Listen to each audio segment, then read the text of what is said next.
এখানে হাত উজাড় করলে বাকি থাকবে যে মামলা হয় নাই, জেলে যায় নাই, আছে? সকলেই মোটামুটি আমরা জেলের মধ্যে থেকে ঘুরে আসছি, সরকারের মেহমান হয়েছি নাকি? এর মধ্যে আমাদের একেবারে সর্বপ্রথম যে আমাদের মুরব্বী যারা আছেন তাদেরকে দিয়েই তারা উদ্বোধন করছে। আমাদের নেতা মান্না মতিউর রহমান নিজামী, অধ্যাপক গোলাম আজম, আলী হাসান মোহাম্মদ মুজাহিদ, আল্লামা দেলোয়ার হোসেন সাইদি, কামারুজ্জামান, কাদের মোল্লা, মীর কাসেম আলী, কাউকে বাদ দেন নাই। এগুলা করার পিছনে কারণ ছিল ইসলামী আন্দোলনের নেতৃবৃন্দকে ধ্বংস করা।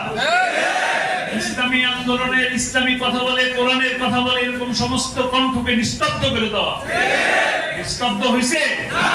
হয় নাই। 1 তারিখে তারা জামাত ইসলামীকে নিষিদ্ধ করেছিল, 5 তারিখে কারা নিষিদ্ধ হয়ে গেছে? আবার কি তাদেরকে